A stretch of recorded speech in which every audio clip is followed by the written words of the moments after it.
I'd like to welcome you today to our Southeast Georgia Regional System Plan update. We took this opportunity to give a focus on the Southeast region of Georgia, which is experiencing some tremendous growth, and those details will be shared with you. So appreciate your time this morning and joining us. And Ms. Leanne, if you have anything you'd like to say to the group. Yes, good morning. Leanne Trainer, Assistant Division Director with Intermodal for GDOT. Just echoing Colette's sentiments there. Welcome to the kickoff meeting. We're excited for this plan update to get started and look forward to working with all of our partners. So thanks for being here, and thanks in advance for your help and participation as we get this study underway. Thank you. So I will turn it over to Cody for an introduction. All right, I'll get us started. I'll repeat everybody and then welcome everyone to the webinar today to discuss the Southeast Georgia System Plan. My name is Cody Dupre, the Aviation Planning Manager here at GDOT, and I'll be the point of contact on this project. And just again, to reiterate, this study really focusing on the Southeast Georgia geographical region that's poised to experience significant growth over the next few years. Growth in that area we expect will put pressure on the region's infrastructure, including the airport system. So we look at 13 airports throughout the region and just study their current and existing infrastructure and see if we meet those needs. We'll also look at some advanced air mobility and airport electrification opportunities that we have in the region. It'll be Kimley Horn, and I'll go ahead and pass it over to Zach to kind of go into details about the whole system plan and go over the study.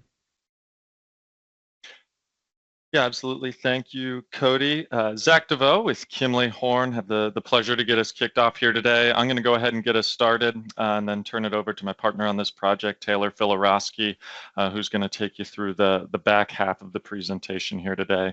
So to give you a flavor of what we're going to be talking about, I'm going to get us kicked off with an overview and study background, kind of reiterating some of the things that Colette and Cody, Leanne have said, just kind of introducing the study as a whole. We'll then transition into the study overview itself, a little more deep dive into what a system plan is, what a regional system plan is, as well as an overview and review of the major tasks included. The third section will focus on the overall findings that will be included within the recommended plan, and ultimately how that information will be utilized.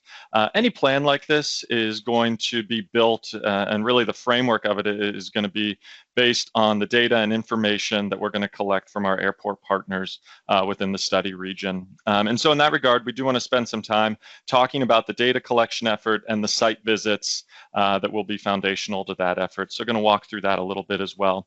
And then we'll conclude with some overall kind of the schedule and next steps that you can expect to see from us here in the coming weeks and months. Slide. All right, so a little bit on the study background, and this is going to touch on some of the elements that have already been stated, but worth reiterating as it is where we are going to be starting from. But it's really important to recognize the rapid growth and changes in the southeast portions of Georgia. And there are a lot of things driving this, but one of the major drivers of this growth and now and into the future is the new Hyundai plant that's coming online, really driving a lot of changes in the region. So in response to this and to proactively get ahead of some of these changes, GDOT and the FAA initiated this system plan and this regional system plan specifically to not just look at where we are today and the stresses and demands on the current transportation and aviation system, but also what that'll look like in the future so we can proactively work to engage to meet that demand as time goes on. It's worth noting up front that this study would not be possible without funding from the FAA and without them supporting this project financially.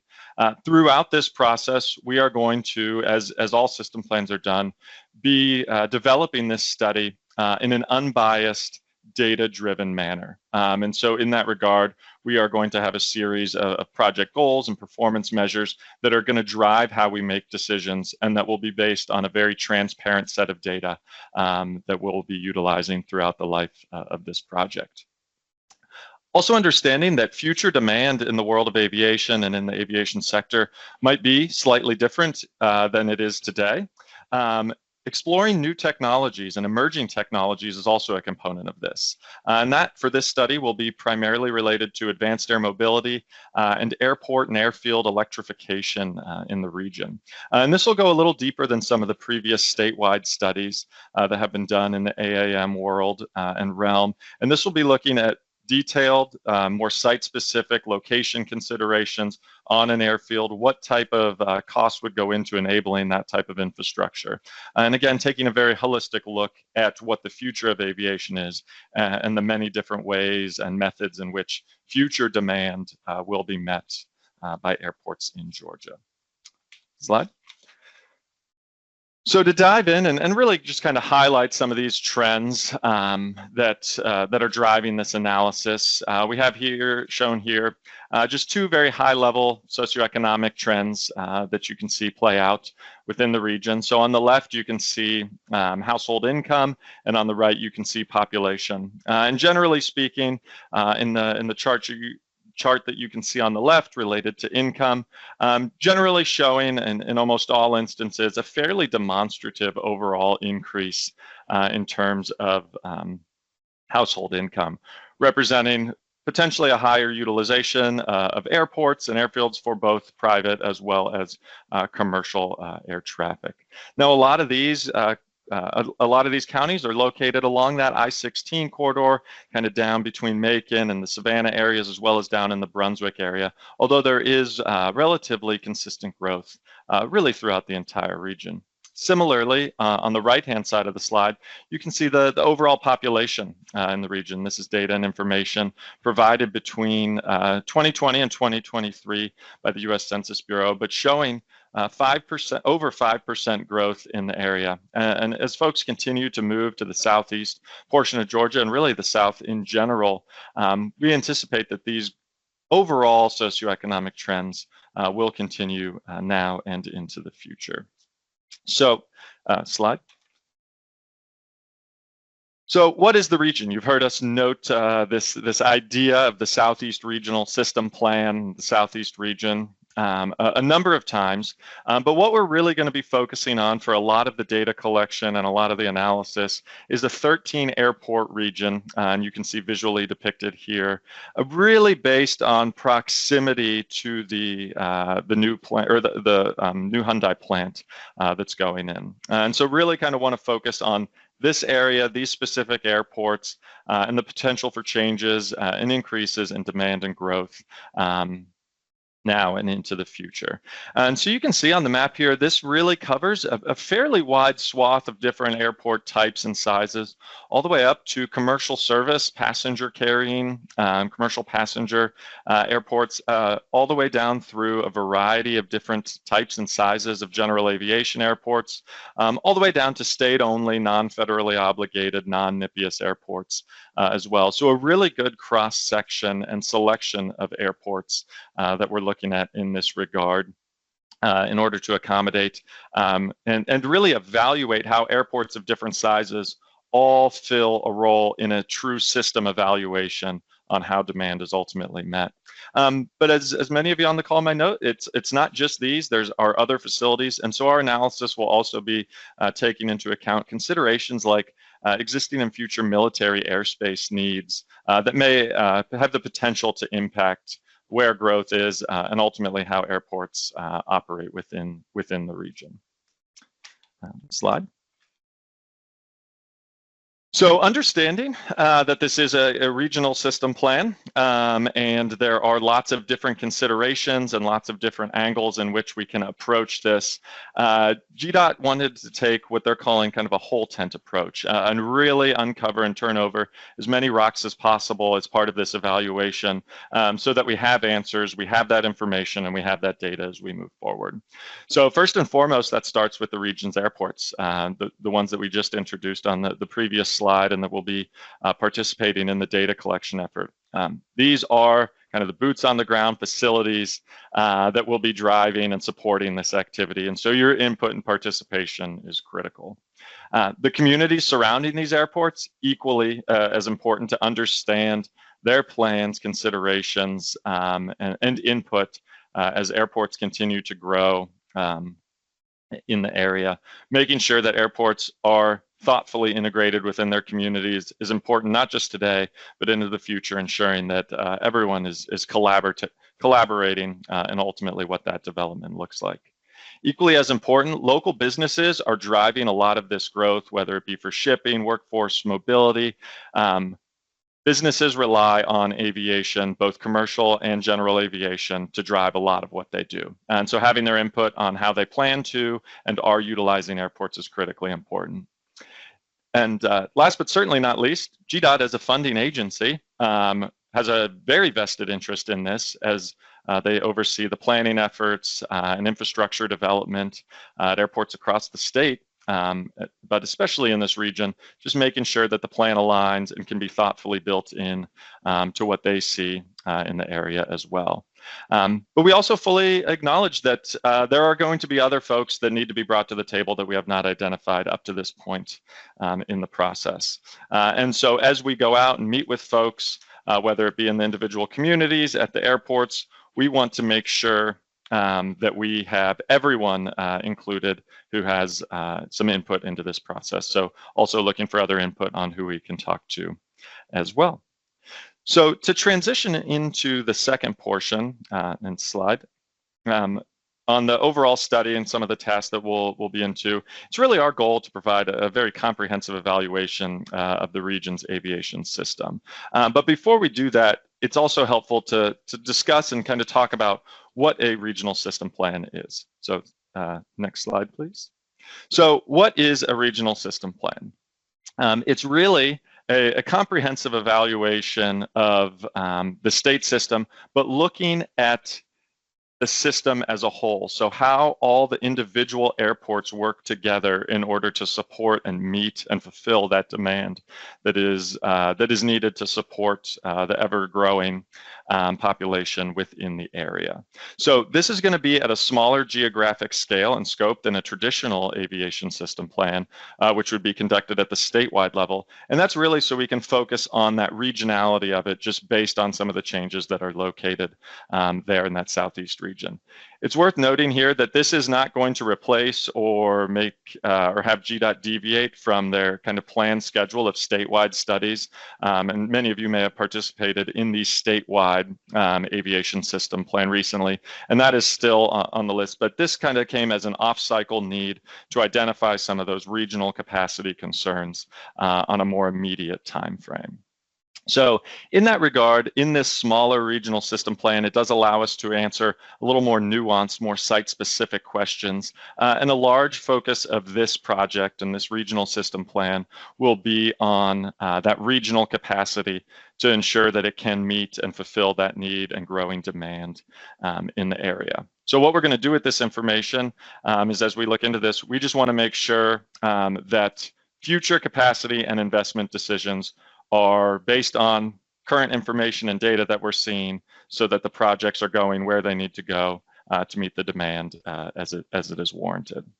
Now, it's worth noting the FAA does provide guidance on system planning itself, but it is not as prescriptive as for other planning efforts. Many of you may be familiar with the Master Planning Advisory Circular, but the information and guidance provided by the FAA does allow for more state-specific, site-specific, region-specific nuance, which we'll be including within this regional system plan. So, next slide, please. So what additional capacity is needed in the region? That's really what the heart of this regional system plan is aimed at answering, is that very all-important question. We had noted some of the growth in the area on some of the previous slides, but what additional capacity is needed? So throughout the project, there are a variety of tasks designed to assess capacity from a few different angles. One is based on existing capacity, what the airports currently have and their ability to meet the current demand. Planned future capacity, this is looking at the airports, ALPs, master planning documents, things like that. What do we see as happening in the future, and what existing facilities have been planned in order to meet that demand, and how will that ultimately be able to be successful in fulfilling that?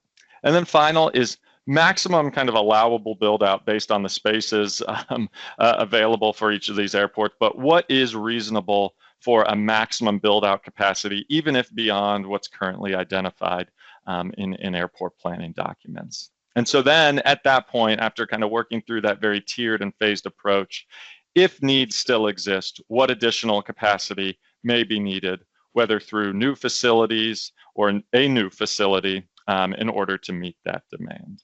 And I'm going to turn it over to partner on this project, Taylor Filarowski, to walk you through the remainder of the project, dive into the tasks, and the remainder of the presentation. Yeah, thank you, Zach. As Zach noted, my name is Taylor Filarowski. I'm also a planner with Kimley Horn, and I'm going to be getting more into the nuts and bolts of what we'll actually, be doing as part of this project. So we're going to run through the major tasks of the project, which all build on each other to answer this question of whether additional capacity is warranted. We will be discussing the data collection process in detail at the end of the PowerPoint, and that's going to be kind of the first major task that you all as airport sponsors will be involved with. So that is where we're going to start with our major task overview. That's the first major task of this project, a robust data collection process, which will drive study analysis and our results. We will also be conducting a forecast of commercial service, general aviation, and air cargo activity, which will guide our outlook for future demand. And so when we're talking about whether or not the region has sufficient capacity to meet demand, it's important to have that forecast to model what that demand will be in the future. Next is our demand capacity analysis, and to kind of echo what was said on the previous slide, looking at how current, planned, and maximum build out capacity can meet that forecasted demand from the previous task. Finally, on this slide, we have our Advanced Air Mobility AAM or AAM framework, which will determine how future AAM facility locations can accommodate future AAM needs and fill part of that forecasted demand. So that AAM framework is definitely part of the capacity analysis, whether or not those types of facilities and services can help fulfill some of the demand that we'll be seeing in the future. Next slide. We just really, again, want to emphasize that our recommended plan will rely solely on the findings of the previous tasks, as just stated, including the data collection according to project goals and performance measures, a forecasting effort to determine any additional needs, and that demand capacity and AAM analysis to see if planned future enhancements address any current or forecasted capacity needs. So by the time we get to this recommended plan and what all is included in it, you'll see that all of the conclusions that we draw in that recommended plan will rely solely on the data and the analyses that we conducted as part of our previous tasks. And then to round out the project, we will be developing development costs and implementation priorities, as well as several types of study documentation and deliverables that will help GDOT and you as the airport sponsors communicate the results of the findings in layman's terms, as well as a technical report to kind of codify all of the decision-making processes that went into the recommended plan. Next slide. So I touched on this briefly to start, but we do want to emphasize that this study is also an opportunity to explore the impact of new technologies and place Georgia at the forefront of this emerging technology. As part of this study, we will evaluate potential vertiport locations, assess existing airport infrastructure to determine the needs to support AAM integration, and to estimate costs to see if this is a viable avenue for addressing needs. So additional information about this task is available on the slide, but we do want to emphasize that this will be kind of woven into that demand capacity analysis, as well as our recommended plan. It's not just our existing airport facilities that we foresee meeting future demand. We also want to consider that there is this emerging technology that could be a piece of that puzzle as well. Okay, next slide. Okay, so developing the recommended plan, I've said that a few times, what actually is in the recommended plan. So we'll kind of discuss what all that plan will entail, including an overview of potential study goals and performance measures. Next slide. To reemphasize, the recommended plan will be an unbiased examination of regional needs. So the study is beginning by developing goals and performance measures. Those are currently underway. And the data that we collect will be used to assess those goals and performance measures. And then the recommended plan will reflect solely the findings of the PM performance analysis and then all the subsequent tests of the study that we discussed. The performance measures themselves are meant to answer that question of capacity. They are measuring different facets of that question. And most of the performance measure data will come through an airport manager survey, or AMS, that we will be conducting with you all. And so really a lot of the data for this study will be coming from you, the most up-to-date information that's possible about the state of the region. Next slide. So the recommended plan will clearly outline next steps for the region in terms of addressing any capacity needs as uncovered by the previous tasks. And just as a reminder, this plan and the findings will consider all stakeholder input, including that of existing airports in the region. It will truly be shaped, by our stakeholders. It's important that the plan reflect the true needs of the region as well as recommendations that are actually implementable. And so you can see here the last two bullet points, that we will have implementation actions and responsibilities for all of our stakeholders, including GDOT, existing airports in the region, and, even any other interested parties. And it will also include an action plan for existing airports in the region. And this is again meant to basically develop a blueprint for how we will increase capacity in the region as needed. So next slide. So potential goals of the study, I think of goals as kind of just like the guiding framework for what we are trying to accomplish with this study and ultimately with the recommended plan. They are basically guide all of the tasks of the study and are the umbrella under which we will be conducting data collection and guiding our study findings. Goals will reflect the priorities of GDOT and the existing aviation system. So these are just a few of the potential goals that we are looking at as part of this study. None of the wording is finalized and there probably won't be this many goals, but it kind of gives you an idea, a flavor of where we are headed with the study and where some of the performance measures would also fall. And so next slide. Performance measures are how we measure progress on the goals, and the data needed to assess performance on the PMs, as I noted earlier, will be collected as part of our study surveys. And so this is where we will really pick measures to highlight where additional capacity may be warranted and essentially how we are defining what capacity is. So think of things like percent of airports that meet this type of thing, percent of airports that can support this type of activity. And if we're projecting an increase in that type of activity through our forecasting test, but we only have a certain number of airports that can support that activity, then that would kind of highlight where there may be unmet demand and where additional capacity would be warranted. So you can see that the selection of the performance measures really drives where the analysis is going. And so that's kind of the framework under which we provide justification for additional capacity. Next slide. So this next section, we'll be talking about the data collection process, which will largely be accomplished through that airport manager survey and through in-person site visits.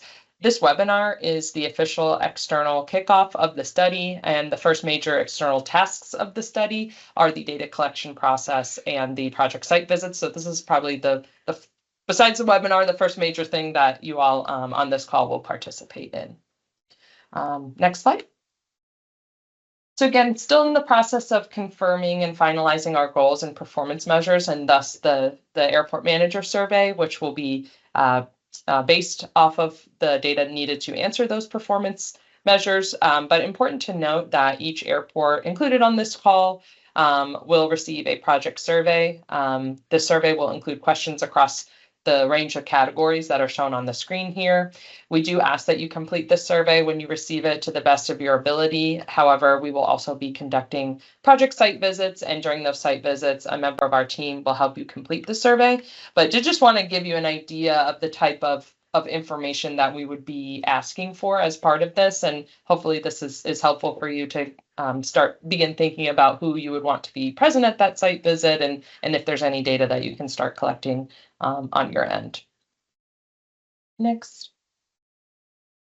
So the data collection process. This slide shows our overall data collection process. You will soon receive an email and phone call to set up your airport site visit. We just ask that you please try to make the assigned site visit date and time work to the best of your ability, as we're trying to hit all of the airports in quick succession, so that information from this webinar is still fresh in everybody's minds. We will send a calendar invite and a survey for you to complete, and we will have about 2 weeks for you to complete the survey. But don't worry, we will be finalizing the survey at your site visit as well. So if you don't get a chance to finalize it, that's totally fine. During your site visit, as I said, we'll complete the survey. We'll confirm all the data that you did provide in the survey, make sure that the questions were answered in the way that we had intended them to be. And then we will just ask that you provide our staff with a quick tour of the airport. After the site visit is complete, we will be confirming the data with you one last time before we begin our analyses. So we'll send the survey back out to you, the completed survey, and basically give you a week or two to say, yes, this all looks correct to me. And that way we have as up-to-date information as possible to conduct the analyses of our study. Next slide. So when we say the survey team, it is Eric and Joe. They are also on this call, members of our Kimley-Horn project team. They are receiving, the same information as you are on this webinar, and so should hopefully be familiar with your familiarization with the study, but please feel free to ask them any questions as they come up, and which one of them sets up your site visit will be kind of your main contact person for this project. Next slide. So there's just some additional information for you to consider on this slide, a very tentative high-level schedule of next steps. We're going to start outreach here now that the second webinar will be complete today. Outreach will begin shortly. We are anticipating in-person site visits for the end of October, potentially the first week of November. And there are a few things that you can do prior to the site visit to make the site visit go a little bit more smoothly. And that is, of course, to review and complete the survey that we send, to review and validate your ADIP. And then there's some additional data that would be helpful for us to have if you maintain a written hangar wait list, to come prepared with the master plan and ALP to talk through any projects that are upcoming and to help us familiarize ourselves with your airport, and then any rates and charges information that you have for any of the revenue generating facilities on the airport. That would also be helpful information for us to have. Next slide. Schedule and next steps. So kind of continuing that, overview, high level overview of the project discussion. We can move on to the next slide, actually. So the project is anticipated to run through September of next year. We are currently in our kickoff / initial airport outreach portion of the project, the very first portion. And as I noted earlier, we anticipate site visits to be in late October / early November, with that data review I mentioned continuing through the rest of the year. And then into next year is when we will be actually conducting the analyses that I mentioned at the beginning of my portion of the presentation, developing that recommended plan and implementation steps. And that will be what is continuing through the end of September 2026. There will be additional touch points with our existing airports and with other stakeholders throughout that period as well. So you will hear more about the project in the new year as well. Next slide. And then just wanted to run through a list of those anticipated deliverables. You know, you're going to be providing us with a lot of information. You're going to be, you know, spending a considerable amount of time and effort to help us make this project a success. So what are we getting at the end of it? I just want to highlight a few of the deliverables that I think may be of most interest to this group. That would be the executive summary report, which is a distillation of our technical report, basically a documentation of the decision-making processes and the conclusions that were derived from all of the data and analyses that we did as part of the study. We will also be having individual airport reports, and so those will be things that are customized to your airport and highlighting some findings that we received from your airport and the capacity and the growth local to your area. And then finally, we do have a few deliverables that are intended for specific audiences, the fact sheet and the legislative primer. And so that legislative primer is really information that's targeted to the legislature, again, to help them know how to best support Georgia aviation and Georgia's airports as well.